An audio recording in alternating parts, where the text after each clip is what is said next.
Hello बच्चों, कैसे हो आप सभी लोग। आई होप आप लोग बहुत अच्छे होंगे और स्वागत है हमारे क्लास 9th फिजिक्स साइंस पढ़ाने वाले हैं आज हम क्लास 9th की। तो आज हम फिजिक्स पढ़ाएंगे क्लास 9th की, और आप लोग ज़रूर पढ़ें ताकि हाई स्कूल में आप लोगों को ज़्यादा मेहनत ना करनी पड़े। तो हम पढ़ाते हैं भौतिक विज्ञान क्या है।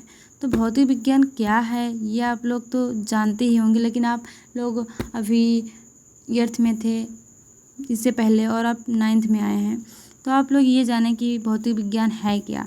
तो भौतिक विज्ञान विज्ञान की वह शाखा है जिसके अंतर्गत हम लोग द्रव्य, ऊर्जा, अन्य यौन क्रियाओं के रूपांतरण का अध्ययन किया जाता है। भौतिक विज्ञान हम लोग कह सकते हैं विज्ञान की वह शाखा है जिसके अंतर्गत हम लोग द्रव्य, ऊर्जा व अन्य यौन क्रियाओं के रूपांतरण का अध्ययन किया जाता है। उन्हें भौतिक विज्ञान प्राकृतिक विज्ञान की श्रेणी के अंतर्गत आती है। और भौतिक विज्ञान लैटिन भाषा के शब्द फ्रांसीसी से नेचुरल प्राकृतिक, द्रव्य व ऊर्जा से मिलकर बनी है। जो द्रव्य है वह एक ऊर्जा से मिलकर बनी है। द्रव्य प्रत्येक वह वस्तु जो घेरती है, उस वस्तु को घेरती है जिसका कुछ ना कुछ भार होता है, उसका प्रत्यक्ष अथवा अप्रत्यक्ष रूप से ज्ञानेंद्रियों के द्वारा अनुभव किया जा सकता है, द्रव्य कहलाता है। उदाहरण सोना, पत्थर, लकड़ी आदि, ये सारे जो हैं वो सब द्रव्य हैं। अब आते हैं ऊर्जा, एनर्जी। ऊर्जा क्या है? तो किसी वस्तु के कार्य करने की क्षमता को ऊर्जा कहते हैं। ऊर्जा एनर्जी क्या है? तो हम लोग कहते हैं इसकी परिभाषा होती है किसी वस्तु के कार्य करने की क्षमता को ऊर्जा कहते हैं। किसी वस्तु को कार्य करने की क्षमता को ऊर्जा कहते हैं। भौतिक राशि क्या है? तो वह राशियाँ जिनका मापन अथवा आंकलन किया जा सकता है भौतिक राशि कहलाती है। ये दो प्रकार की होती हैं भौतिक राशि। पहला होता है मूल राशियाँ और दूसरा होता है स्वतंत्र राशियाँ। तो मूल राशियाँ देखते हैं, मूल राशियों की परिभाषा क्या होती है, मूल राशियाँ क्या होती हैं। तो मूल राशियाँ हम लोग बोल सकते हैं कि वह भौतिक राशियाँ होती हैं जो पूर्णतया स्वतंत्र होती हैं, वो जो किसी पर निर्भर नहीं होती हैं। मूल राशि वह राशि होती हैं जो पूर्णतया स्वतंत्र होती हैं, किसी पर निर्भर नहीं होती हैं। वह सब मूल राशि के अंतर्गत आती हैं, मूल राशि होती हैं। अभी तक केवल 7 राशियों को ही मूल राशि 7 राशियों को ही मूल राशियाँ माना गया है। पहला है लंबाई या दूरी, दूसरा है द्रव्यमान, तीसरा है समय, चौथा है ताप, पांचवा है विद्युत धारा, छठा है ज्योति तीव्रता और सातवां है कैंडेला।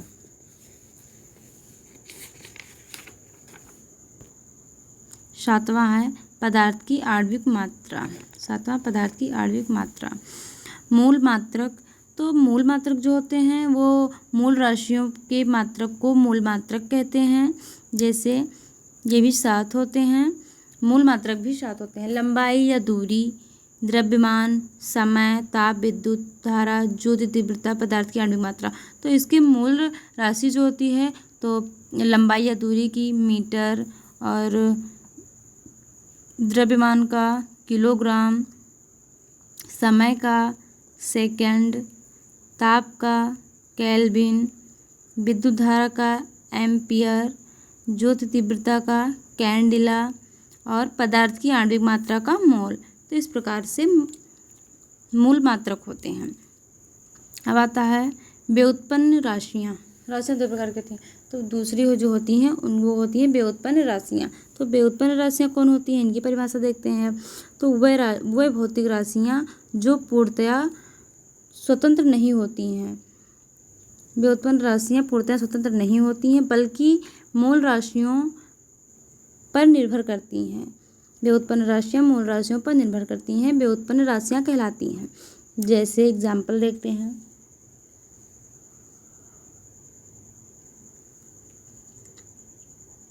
क्षेत्रफल, आयतन, चाल, घनत्व, बल, त्वरण, संवेग, आवेग, कार्य, दाब आदि ये सब व्युत्पन्न राशि के अंतर्गत आते हैं।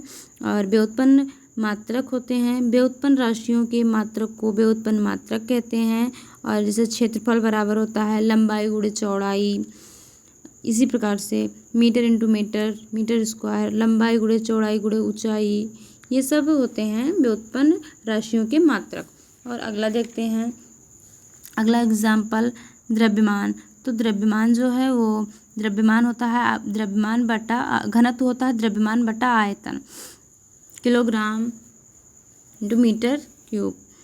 लंबाई या दूरी के छोटे या बड़े मात्रक, तो जो लंबाई और दूरी होती है उसके छोटे या बड़े मात्रक, तो छोटे मात्रक पहले देखते हैं। 1 mm बराबर 10⁻³ मीटर, और 1 माइक्रोन बराबर होता है 10⁻6 मीटर, और 1 एंगस्ट्रॉम बराबर होता है 10⁻10 मीटर। 1 नैनोमीटर में होते हैं 10⁻9 मीटर। 1 एक्सरे में होते हैं 10⁻13 मीटर, और 1 पैक्समी में होगा 10⁻15 मीटर। और ये होते हैं बड़े मात्रक, लंबाई या दूरी के बड़े मात्रक, जिसे हम लोग बोलते हैं खगोलीय मात्रक। पहले एक खगोलीय मात्रक में एक प्रकाश वर्ष मतलब एक खगोलीय मात्रक में 1.4 × 10⁻11 मीटर होते हैं।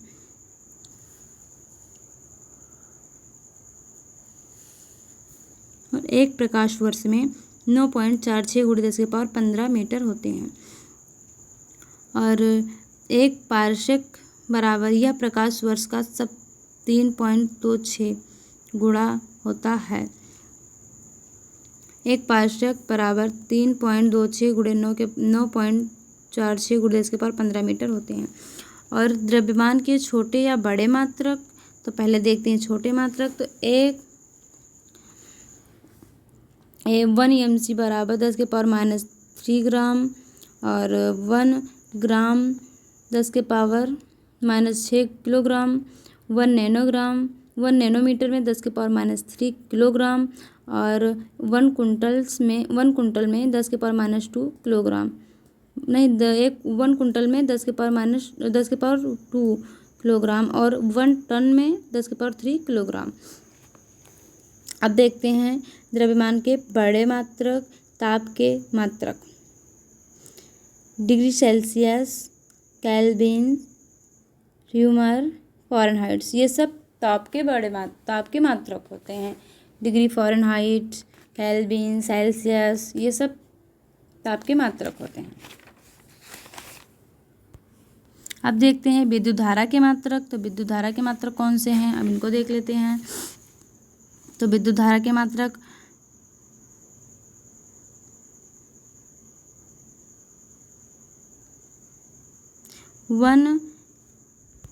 1 मिलियंस पर होते हैं 10⁻³ और 1 माइक्रोन्स पर होते हैं 10⁻6।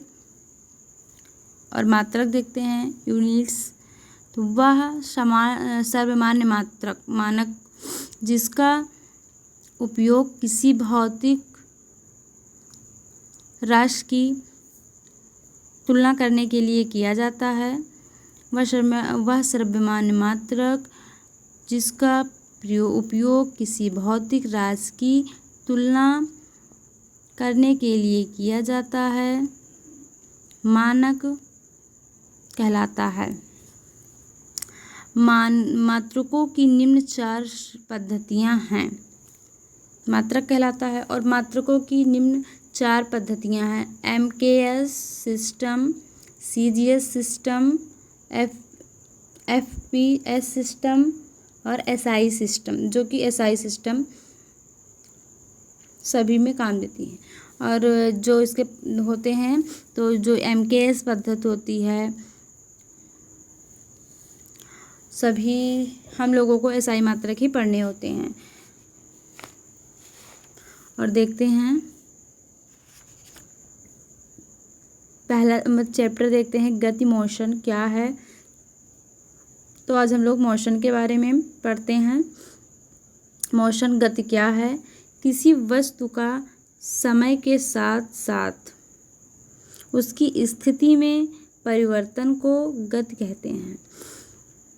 जैसे सड़क पर दौड़ता वाहन, चलता हुआ आदमी और आकाश में उड़ती हुई चिड़िया। तो इस प्रकार हम लोग देख सकते हैं कि मोशन गति क्या है। जो कुछ भी चलता है, दौड़ता है, उसे हम लोग मोशन गति का नाम दे देते हैं। आप लोग सड़क पे चल रहे हैं तो उसे हम लोग मोशन गति, आप लोग गति तो कर रहे हैं, हम लोग उसे गति ही बोलेंगे। चलने फिरने की क्रिया को गति बोल देते हैं, उसे गति कहते हैं। और विराम गति क्या है? और विराम गति में क्या होता है? जब किसी वस्तु का समय के साथ साथ उसकी स्थिति में परिवर्तन ना हो। समय के साथ मतलब समय तो बदले लेकिन उसकी स्थिति में परिवर्तन ना हो, ऐसी गति को विराम गति कहते हैं।